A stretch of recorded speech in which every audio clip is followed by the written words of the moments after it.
everyone. We are back. It is the boys back in town to talk about another film.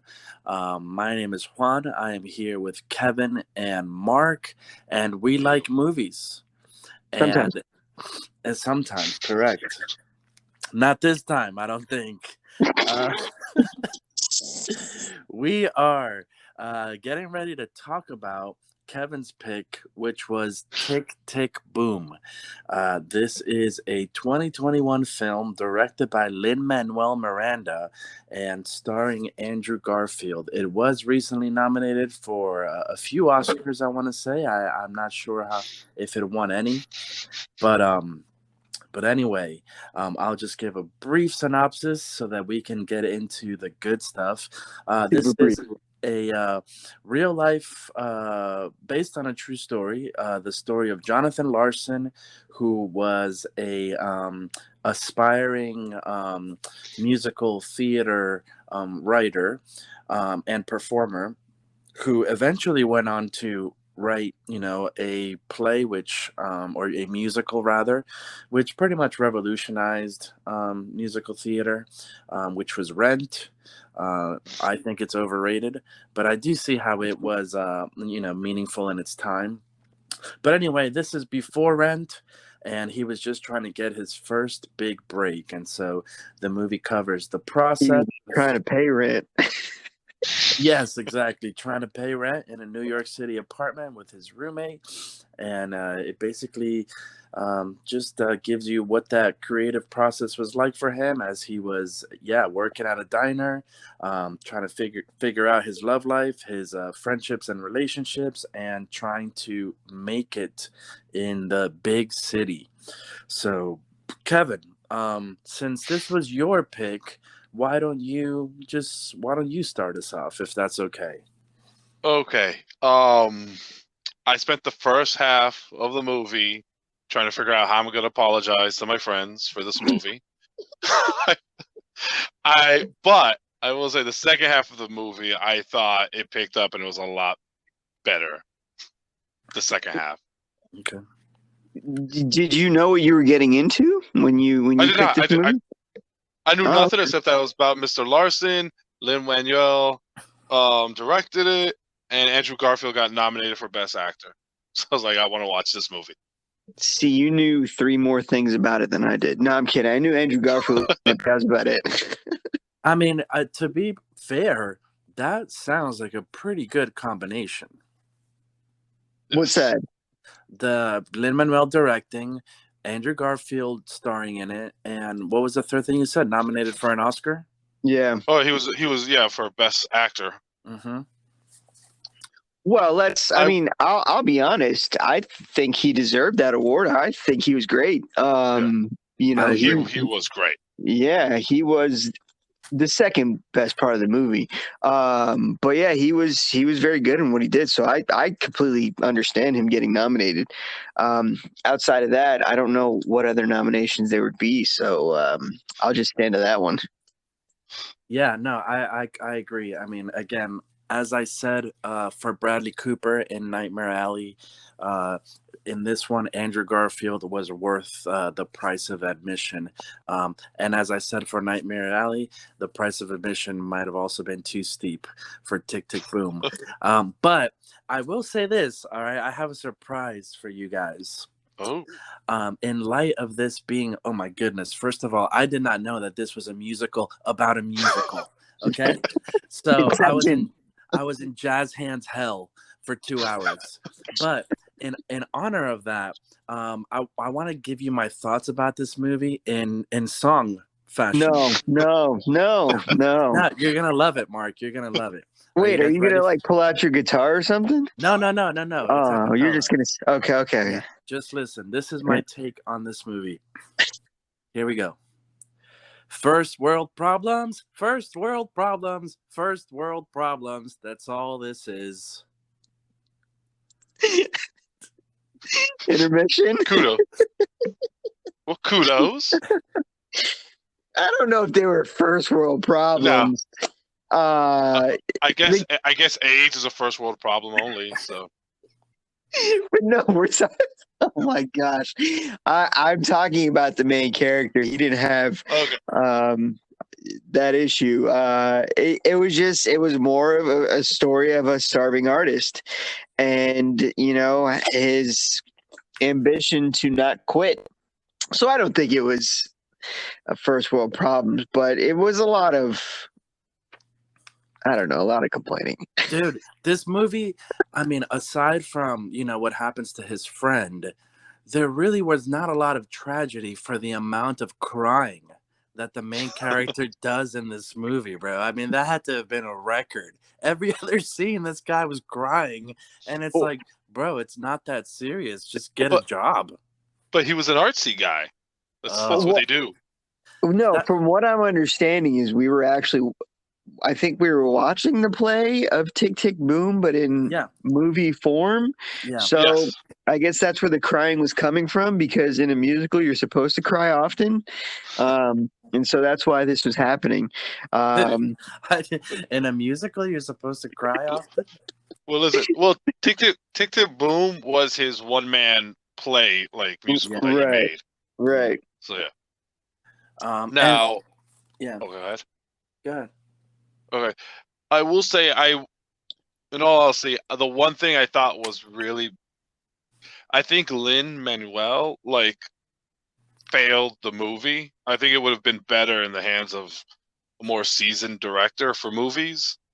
Because the first half, when you said Jazz Hand Hell, I'm like, I literally felt he was just, all right, here's a set, dance on it. It's like a play.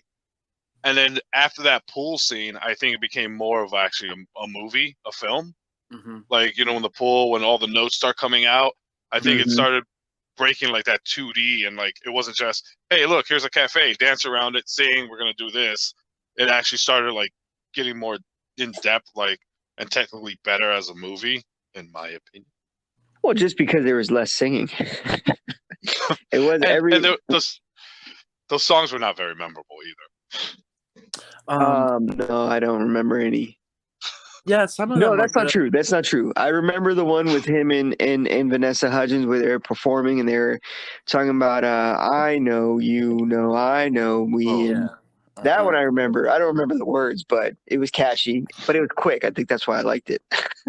Yeah, I mean, some of them were pretty good. I mean, clearly he was a talented guy. The first one I liked, it was like 30 and 90 or something like that.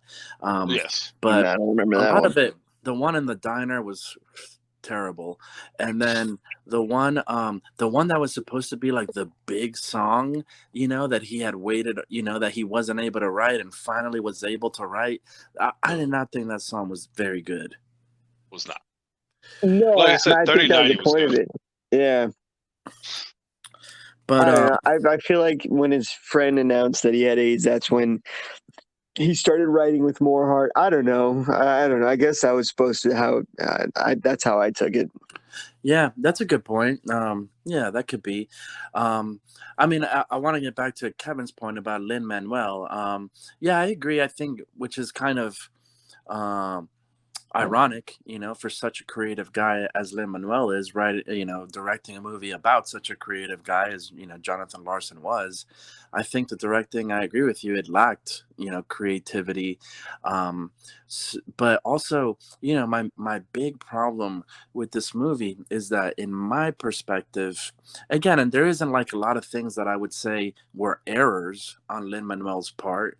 I think he did a fine, good enough job. It just in the hands, maybe of someone. I can't think of the name of, I forget the name, but like the director of 500 Days of Summer. I think it was Mark something. Mark Webb, yeah, like something with that vision, where you're just bringing in a bunch of different elements to kind of, make it really cool. That would have been interesting, but the main problem is that I think, this movie is written specifically for a certain audience, and so I don't think that it has very wide mass appeal, because unless you are a fan of Rent, unless you are really diehard into Broadway musical theater, unless you dropped out of, or had a failed career in theater or whatever, like you probably, I don't know, won't really connect or resonate, with, Kevin, you actually curious if you can attest to this, because you knew me when I was 17 or 18, but I feel like 17 or 18-year-old me would have loved this movie. But 36-year-old me is like, oh, you soured, man. just shut up. Stop your crying. Stop dancing on my lawn. Oh. No, I agree with everything that you said, and I feel like that's why I didn't really care for this movie, because I didn't know anything. I mean, at least you guys knew who Jonathan Larson was. I had no idea who he was, and I feel like had this had been a straight up movie and not a musical, it would have been way more interesting, because the story is, I mean, there's a story there, obviously. The guy created something so big and monumental, and he wasn't even here to experience it, so I think there's a great story there, but it just adding the tick tick boom part of it, it's just like, I'm good. And I don't want to sound like uncultured swine, because I do like I've seen Wicked live. I love Wicked. I go to and see the Nutcracker at Miami City Ballet every year. So like, I enjoy these things, and if you would have said, hey, let's go see Tick Tick Boom as a play, or a musical, I probably would fight you a little bit, but I would end up going, and maybe I would have enjoyed it. Who knows? But I don't care for musicals as movies. Like, I've never seen Hamilton, the movie. I don't ever plan on seeing it. I've never seen Rent, the movie. Like, I don't watch musical movies. I don't find them impressive. I think it's way more impressive to see someone doing that live, because you can't mess that up. In a movie, Well, you got to take multiple takes, Well, if that's the case, then you will love Hamilton, because it's not a movie. No, it's just that's filming of the play. That's what So my wife is telling me. She goes, well, because I was telling her the same thing. She goes, well, it's actually just recording a play. And I was like, nah, I'm good. I don't know. I don't watch comedians. Like, I don't watch specials. I prefer to go and watch it live. So, that, I don't know. That's just, for me, that's kind of how my mind goes. Just off something like Mark said, I'm like, I think the problem is, like, even this movie's presented like the play, where I think they could have built up, like, Steven Sondheim, like, okay, he idolized this guy, that wasn't really built up.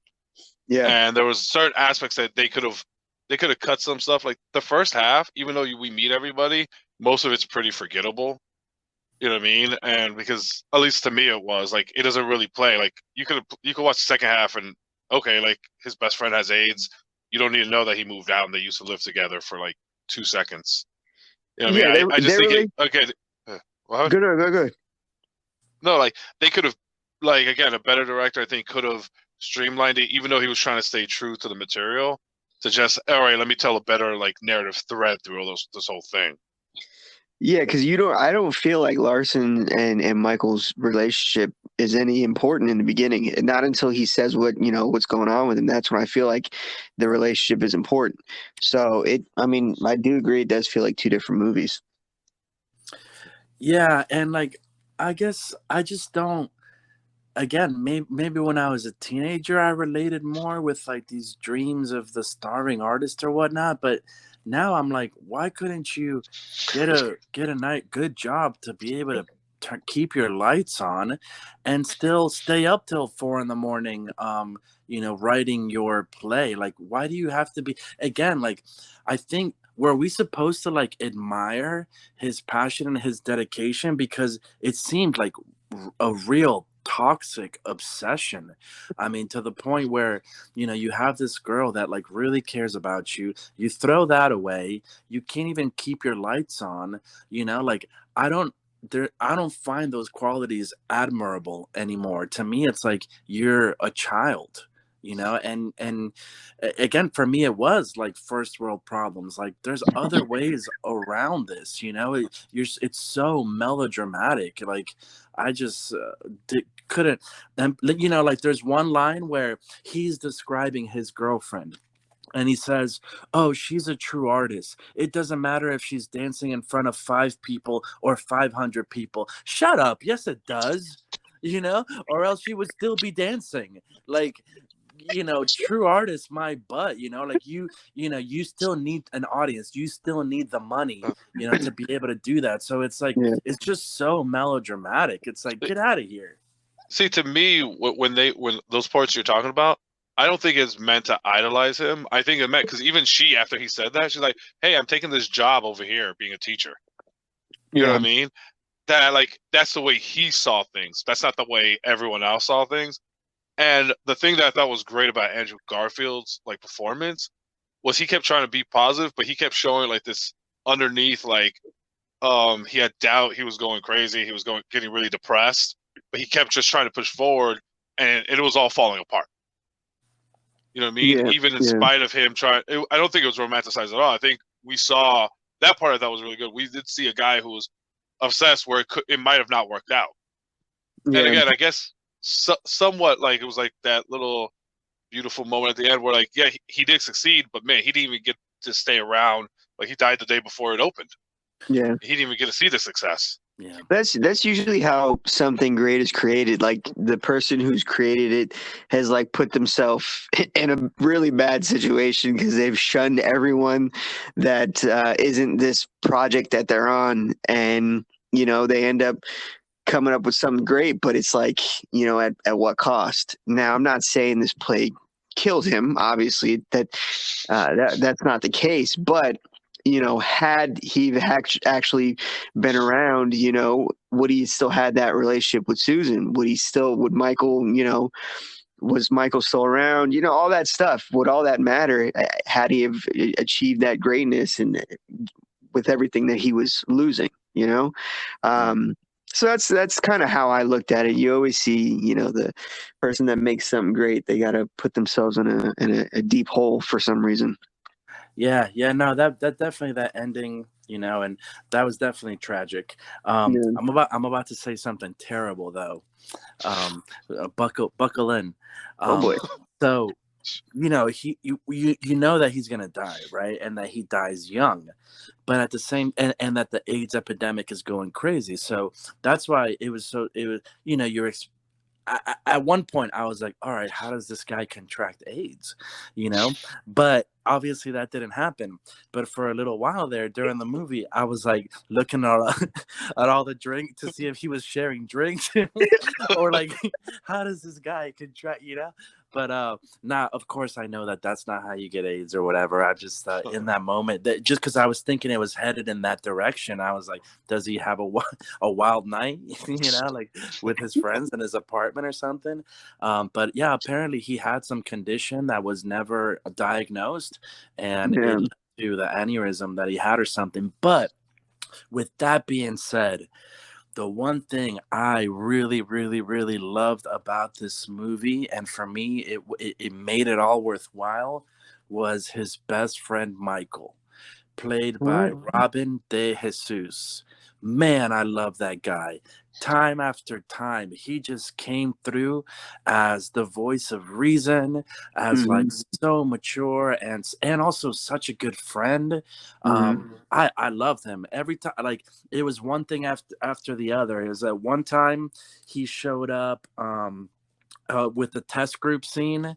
I was like, oh, that's the first time I wrote, okay, I like Michael. And then it was by the end of it, my notes were like, all right, Michael is the star of this movie. I just thought, man, what a great character, what a great guy he seems like to have been. And so sad, that he, probably died not too long after that at some point, since he was be positive, unless he got that Magic Johnson treatment. But nobody got that MJ treatment. Come on, man. No, I agree. I thought he was very good in the role that he played. But again, with all the compassion and the heartfelt, you can tell that he was a friend. I didn't feel like there was actual friendship there until the second half of the movie when he, said, hey, this is, and I don't know if that was supposed to be the case or that was just, just poor storytelling for the movie. I don't know. But another thing that bothered me is that it started saying that this was a true story that was made up. I don't know why this new thing of saying this is a true story, but everything's made up. I don't know what the infatuation is with true stories. I think it said this is a true story except for the parts Jonathan made up. Yeah, like what? So what does that mean? Is it no longer a true story? Like, Nah, I think it's referring to the play that he's writing. Yeah, is that what it is? Yeah. I guess. I don't know. Like, why even that's just what say I got. Like, you if the uncultured swine. Yeah, but if the movie's already about him, then why do I need to know if it's a true story or not? Just tell me the story, you know? Yeah, no, he was just being like cheeky. He was just trying to be like funny. That didn't need to Well, be. sir, I did not laugh. I did not laugh, and it made me very confused. I spit on your jokes, Lin-Manuel. I was like, it felt like being bludgeoned in the head right at the beginning. Good. No. Go ahead. You had a thought. No, I was going to say it was funny because I started my notes going, oh boy, it's one of those movies when they went into their first song, and then for the second song I put, I will now crack open a beer every time they sing, and then afterwards I put, I'm glad I bailed on that because I don't feel well. Yeah. But yeah, that was tough, man. Well, when it first started, I cursed your name a little bit, Kevin. Not gonna lie, I took my fist in the air. Dude, it really, I mean, we just came off watching A Hidden Life, which was 3 hours long, and somehow this felt longer. Yes, I was going to say that first half when I was trying to figure out how to apologize, I'm like, how long is this movie? I'm like, it's almost over, and it's not. I was like, oh my God, it's 45 minutes. This is rough. I got so annoyed when Lin-Manuel made a cameo because it's like, bro, as if no one knows that you directed this movie. Like, why did you have to? I did like, I mean, there were other actors from Hamilton that made cameos, which I really liked. They were in that diner scene, but I was like, bro, there was no need for that. Like, what are you doing? You know, why do you have to splatter your face on there? I think the girl Susan was from Hamilton also. Yeah, I think so too. But I'll tell you what, many people are not giving Lin-Manuel credit for this, and I think this might be his greatest skill. But I think he's a heck of a voice coach because he taught The Rock how to sing for Moana. I never saw that coming. And now he taught Andrew Garfield how to sing. And I mean, I didn't think Andrew Garfield could sing. I mean, I never, you know, maybe he had some secret talent that I didn't know of, but I never took him as, you know, someone that would be capable of doing what he pulled off in this movie.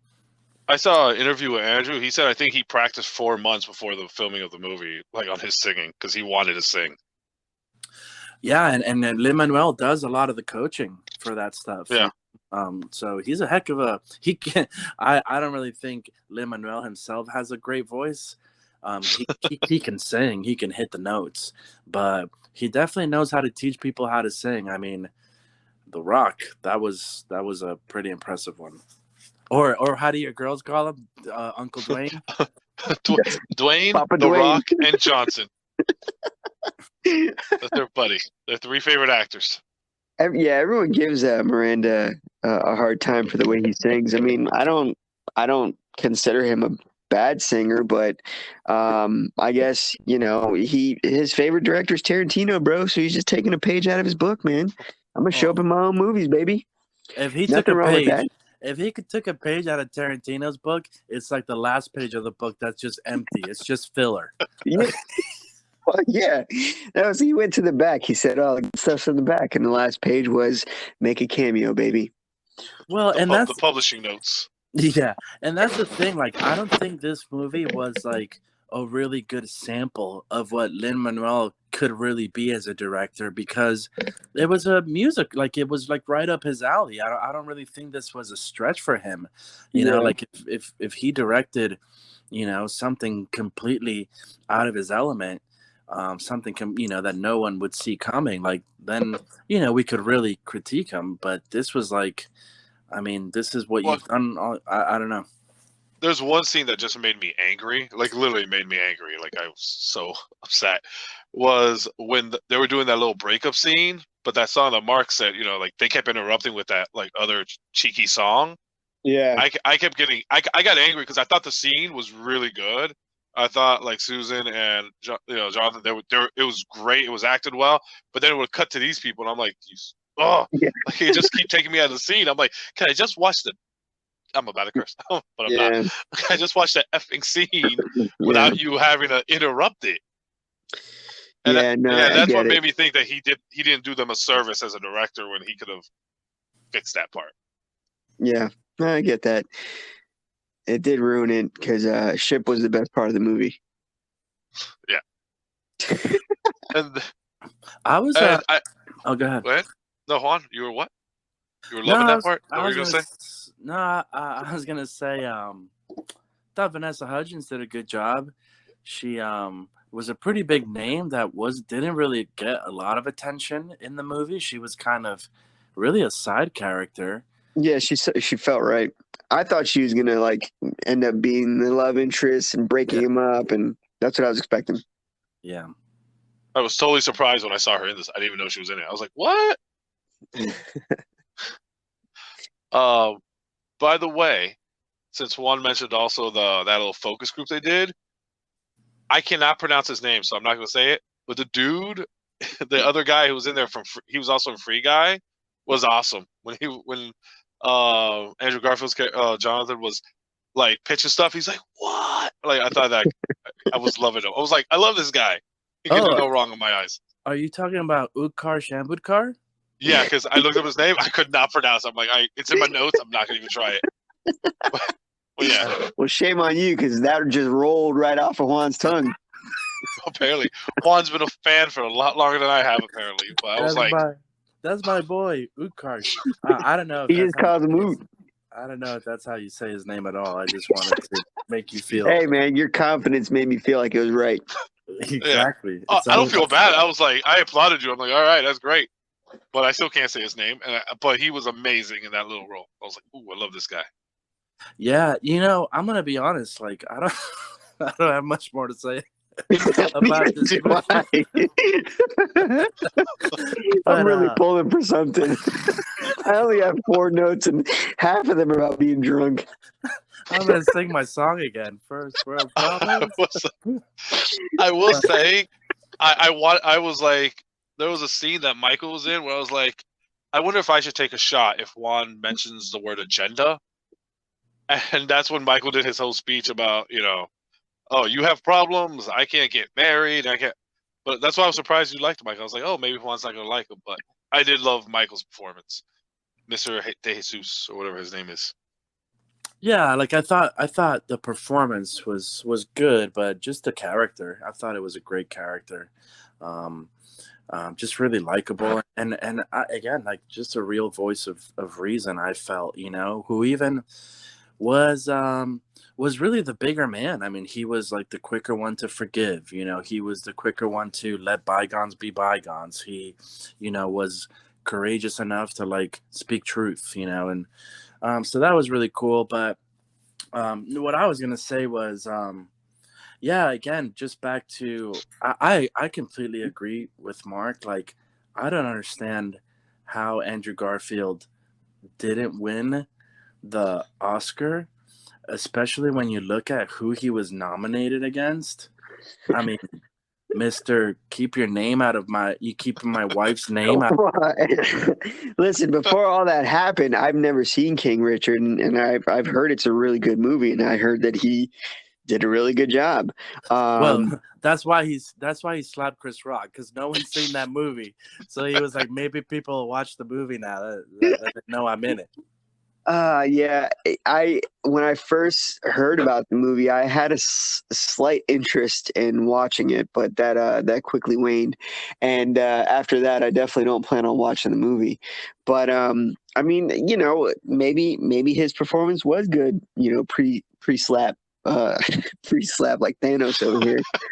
So I don't know. I can't take that from him, but I do think Garfield did extremely well in that role.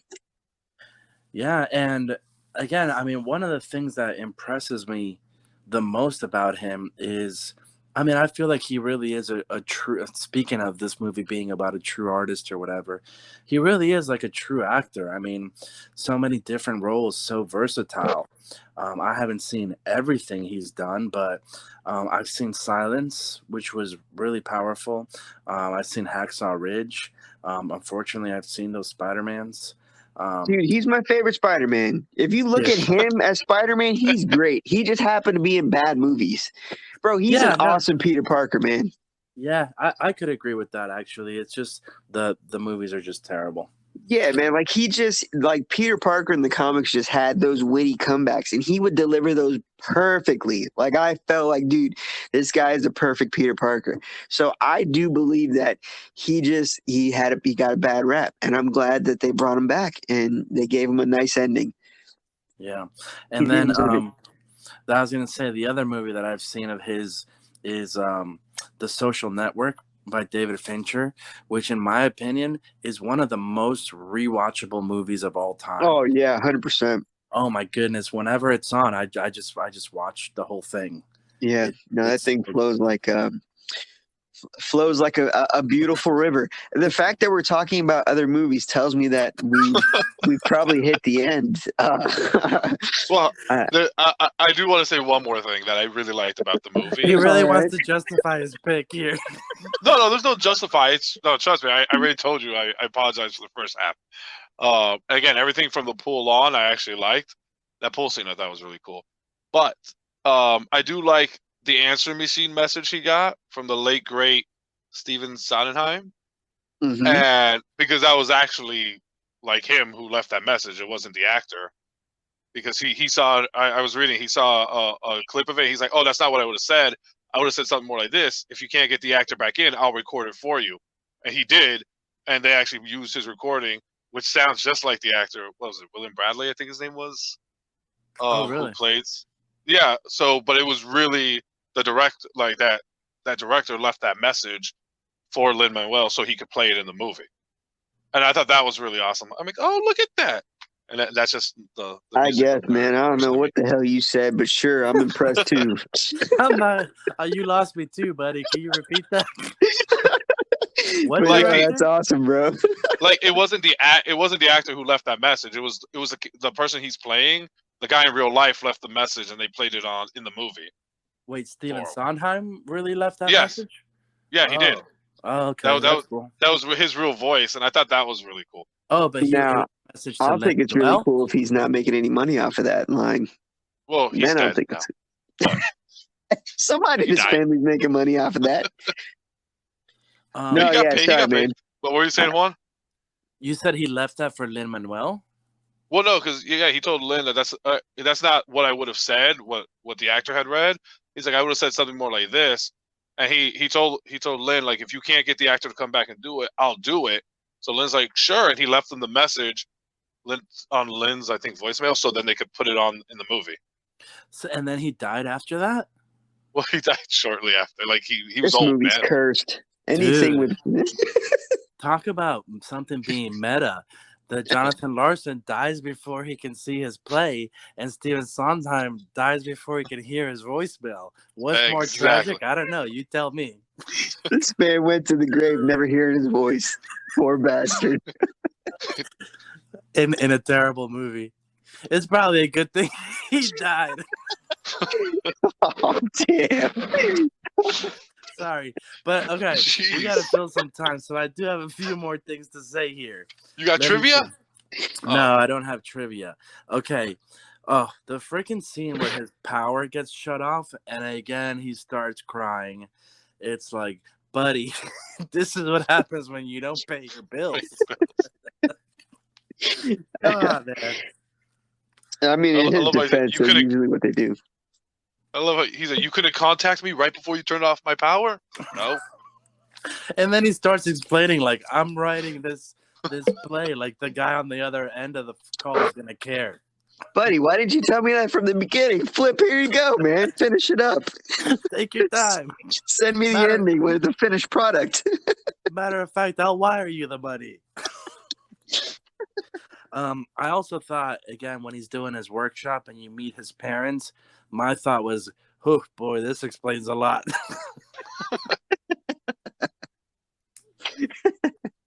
Terrible. But okay, here's an interesting point. So Mark, you never seen Hamilton at all, or heard the Nah, music? nah. Oh, okay. Well, I was gonna say, like, you can see how the musical styling of Jonathan Larson had an impact and an influence on Lin-Manuel. I mean, it's almost two completely different genres where, what Jonathan Larson was doing was in rock, and then what Lin-Manuel did was with mostly hip hop.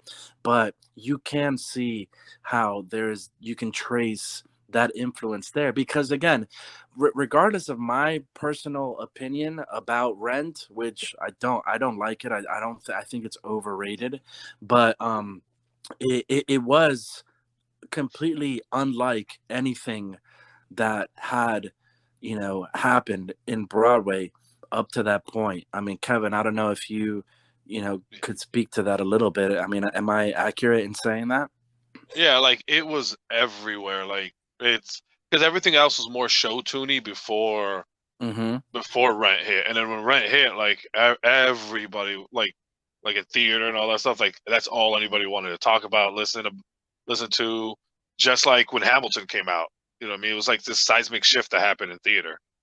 Yeah, and so you can easily picture how this was a project that was probably very close to Lin-Manuel's heart, because you can see that there clearly was an influence there from Jonathan Larson to Lin-Manuel. So that was pretty interesting.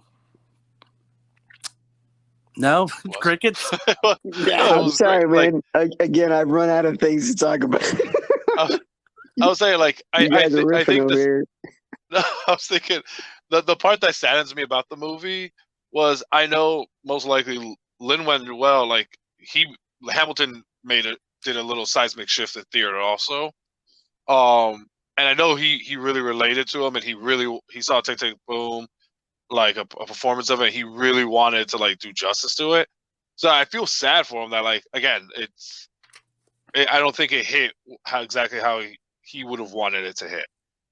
I mean, if there's any consolation to that point, it is that I wouldn't mind watching Tick Tick Boom, like the play, because it wouldn't have all this fluff and all this other stuff in the middle of it. Yeah, it'd be an hour and a half shorter. Yeah, exactly. I actually think the music with a little bit of narrative thrown in there probably is a lot more digestible than this movie, which, just had so much in it that, it just was just so bland, unfortunately. Oh, and giving a little more props to Andrew, like when they show the real footage of Larson at the end, I was like, I really do feel like Andrew captured that a lot in the movie. Mm-hmm. Like when he was in the deli and all that stuff. Yeah. Mm-hmm. The diner. Yeah, no, I agree. Yeah, the diner, not the deli. Sorry. The bakery. Sorry. You're so anti-Semitic. Diners and delis, all Jewish people, huh? It's all the same thing. It's places where I eat. Just I don't kidding, see race or color. Kidding. I just eat. I've known Kevin all his life. He's not. None of us are anti-Semitic. Relax. Can't even spell it. Speak for yourself. We had a friend called Eric the Jew. First of all, it's Eric Lightman, and we called him Buzz Lightman. Uh-huh. All right. I guess not much else to say here. I think we have that clear. So I'll just go into my rating. Well, no, Kevin started it. He's got to go first. I'll go first. Okay. Reviewing on. Do you want to tell us the little Jerry scale of 1 to 3? No, I just did it. Okay. 1 being you could pass. Oh, okay. What could be you could pass up on it? He's doing a whole Jonathan Larson thing with. Listen, I'm doing a one-man show. Oh boy. It's a 1 to 3, where 1 means 2 is like okay, and 3 is like you got to watch this. Again, I think this movie was a definition of mid. It was mid everything. It wasn't super horrible at some points. It wasn't super great ever. I would have to probably give it a 1.75 Little Jerry's, is what I'm going with. 1.75, carry the one. Yeah, that's too much. All right, so for my, I'll go next. I like to review on a scale of 1 to 3 as well. So I'll follow Kevin's review and do a 1. I don't ever plan on watching this again. I think it's already been erased from my memory, but I just think this wasn't for me. I don't think the movie was terrible, but just wasn't for me. Yeah, it definitely wasn't made for us at all. But so I'm going to bend the rules a little bit here, which Kevin refused to do for a previous movie. A sub one? Okay. Yes, I honestly cannot muster a 1 for this, bro. This gets a 0.5 for me, and the 0.5 is only because of Andrew Garfield, and that's the only reason. The 0.5 to Alexandra Shipp is she's wonderful. She was okay. I mean, could have been any And other Michael. actress.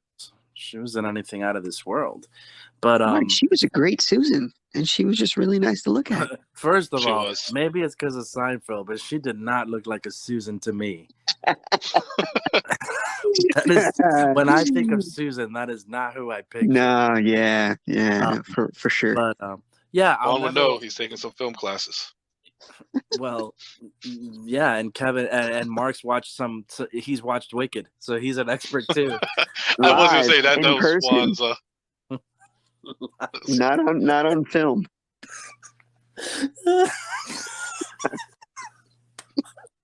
Get it right, buddy. In person. On Broadway, Mark. Yeah, man. Hey, man, get your experiences out your mouth. Get my experiences out your mouth. Come on, He just bro. slapped me through the screen, through the phone. Hey, but let me finish my thought, bro. The only time I would ever recommend this is to someone who's an Andrew Garfield fan. I would say you need to watch his performance. No, someone that enjoys Rent or Jonathan Larson's at least. But then I would say, but if you really want to watch a good movie, watch Hacksaw Ridge. Bro, that movie's too violent to recommend, bro.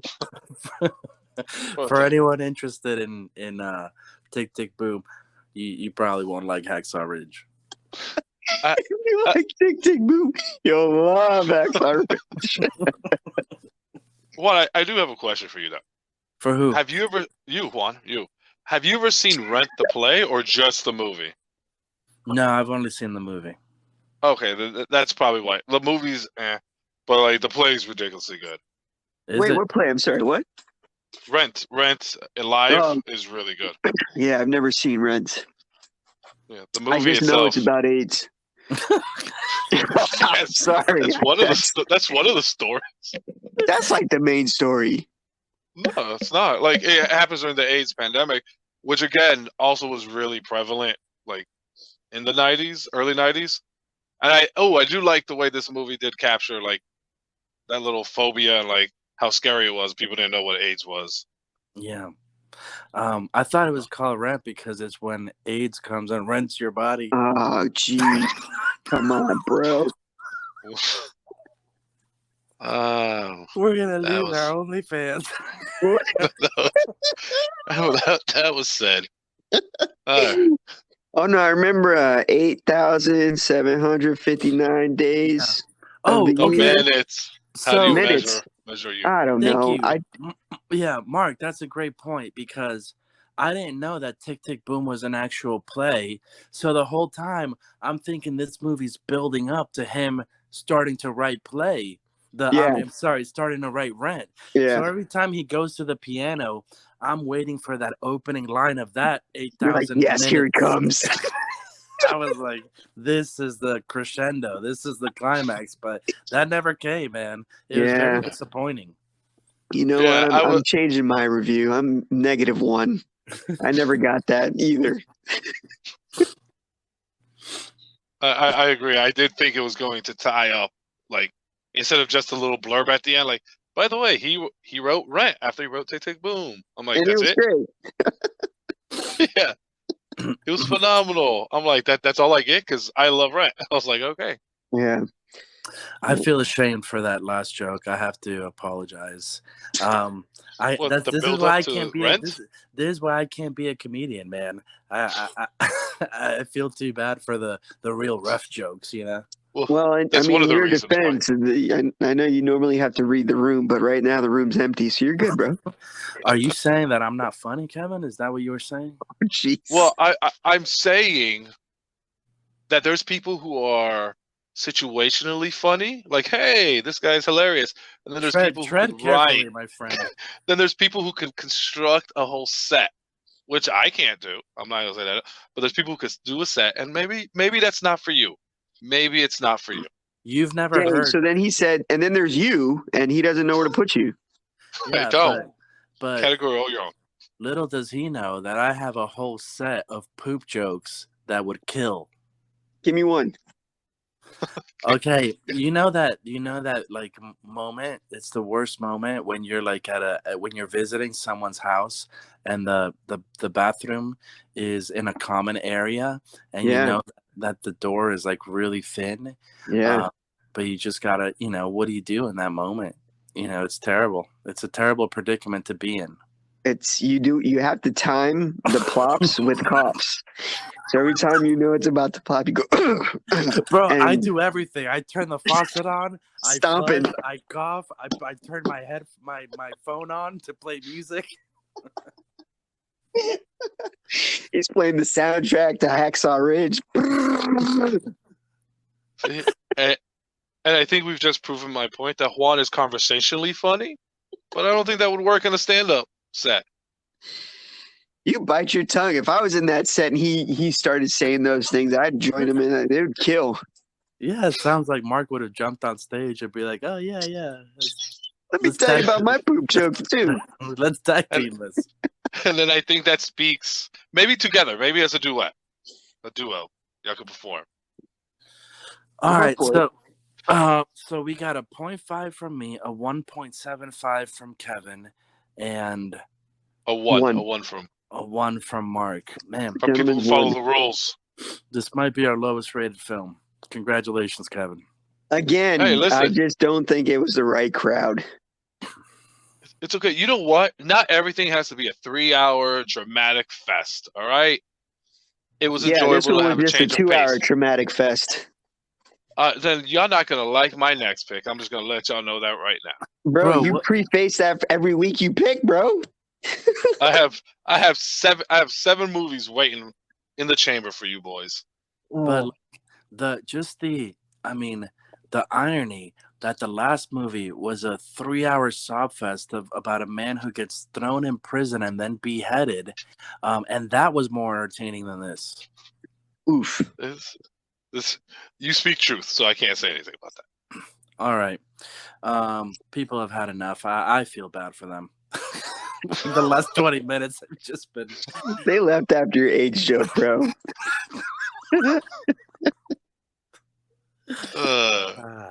I wish you could see people's reactions as they hear. I would love to see the reactions for that joke. A lot of deep groans. I'd love to see how many eyes roll. Ay, Dios mío. All right. All right, It's been fun, boys. We just got canceled.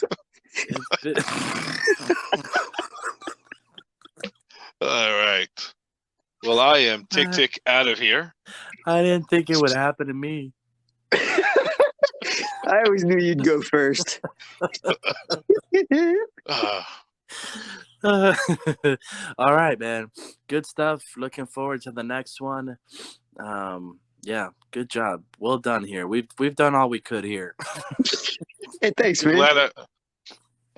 Glad you appreciate me. All right, bye. Bye. Love y'all.